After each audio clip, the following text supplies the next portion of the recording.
আল্লাহর ঘুমের কোনো প্রয়োজন নাই, আল্লাহ ঘুমান না। হযরত মুসা আলাইহিস সালাম আল্লাহর পয়গম্বর মুসা নবী বলেন, হে আল্লাহ, আপনি আসলেই কি ঘুমান না? সুবহানাল্লাহ বলি। আল্লাহ কি বলে? আপনি কি আসলেই ঘুমান না? আল্লাহ বলেন, হে মুসা, তুমি কি বিশ্বাস করো না আমি ঘুমাই না?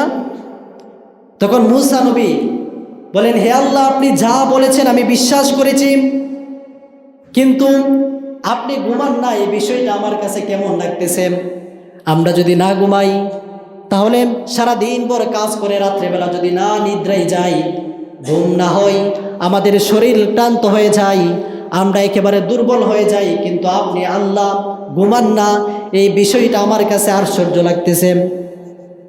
মুসা আলাইহিস সালাম আল্লাহকে যখন বললেন, হে আল্লাহ, আপনি ঘুমান না, এই বিষয়টা আমার কাছে অবাক করা বিষয়, অবাক লাগতেছে।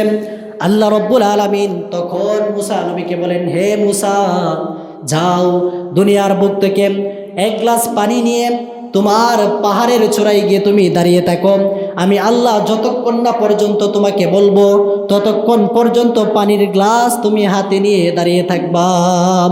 প্রিয় ভাইয়েরা আমার, আল্লাহ রব্বুল আলামিন যখন মুসা আলাইহিস সালামকে হুকুম করলেন, মুসা নবী তখন দুনিয়া থেকে এক গ্লাস পানি নিয়ে পাহাড়ের চূড়ায় দাঁড়িয়ে গেলেন। আল্লাহ তাআলা তখন কিছুক্ষণ পরেই বলেন, হে ঘুম, যাও যাও, এখন গিয়ে আমার মুসা নবীকে তুমি ধরো। কে হুকুম করতেছেন? আল্লাহ বলতেছেন, হে ঘুম, যাও মুসার কাছে যাও, মুসাকে গিয়ে ধরো। প্রিয় ভাইয়েরা আমার, মুসা আলাইহিস সালাম যখন পানির গ্লাস নিয়ে দাঁড়ায় রইলেন, ওই সময় আল্লাহ হুকুম করলেন ঘুমকে মুসা নবীকে ধরার জন্য।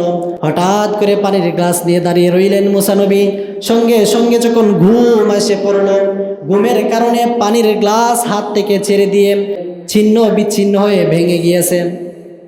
পানির গ্লাস হাত থেকে পড়ে গিয়ে ভেঙে গিয়েছে। তখন উনি ভয় পেয়ে গেল যে আল্লাহ আমাকে হুকুম করেছে পানির গ্লাস নিয়ে পাহাড়ের চূড়ায় দাঁড়িয়ে থাকতে, যতক্ষণ না পর্যন্ত আল্লাহ না বলবো ততক্ষণ পর্যন্ত দাঁড়িয়ে থাকতে হবে। এটা কার হুকুম ছিল? আল্লাহর হুকুম ছিল। আর আমি ঘুমের কারণে আমার পানির গ্লাসটা হাতে পড়ে ভেঙে গিয়েছে, এখন আল্লাহর কাছে আমি কি বলি, কি জবাব দিই? প্রিয় ভাইয়েরা আমার, মুসা আলাইহিস সালাম যখন পানির গ্লাস হাত থেকে ফেলে দিল ঘুমের কারণে, আল্লাহ রাব্বুল আলামিন তখন ডাক দিয়ে বলতেছেন, হে মুসা, চিন্তা করার কোনো দরকার নাই, টেনশন করার কোনো দরকার নাই, আমি আল্লাহ তোমাকে এই জিনিসটা বোঝার জন্য বলেছি। পানির গ্লাস নিয়ে তুমি দাঁড়িয়ে থাকো, তুমি ঘুমের কারণে পানির গ্লাস হাত থেকে ফেলে দিলে, আর ওই ফেলে দেওয়ার কারণে গ্লাসটা ভেঙে চুরমার হয়ে গিয়েছে। ঠিক তদ্রুপ আমি আল্লাহ ঘুমের কোনো প্রয়োজন পড়ে না, আর আমি আল্লাহ যদি ঘুমাই, আমার কোন বান্দার কোন সময় কোন বিপদ হয়ে যায়, কোন সময় কার কি প্রয়োজন, কোন সময় কোন বান্দা বান্দি আমি আল্লাহকে ডাকে, আমি আল্লাহ যদি ঘুমাই তাহলে তাদের ডাকের জবাব দিতে পারবো না। সুবহানাল্লাহ। আল্লাহ রাব্বুল আলামিন মুসা নবীকে এই ঘটনা থেকে এই জিনিসটা শিক্ষা দিচ্ছেন, আমরা যখন আল্লাহকে ডাকি, আমরা মনে করি আমরা একতরফাই ডাকি, আল্লাহকে ডাক দেওয়ার পরে আল্লাহ জবাব দেই না। কিন্তু আল্লাহ বলেন, কোন বান্দা যখন আমাকে একবার ডাকে, আমি আল্লাহ তার ডাকের সারা 70 বার দিয়ে থাকি। জোরে বলি আল্লাহু আকবার।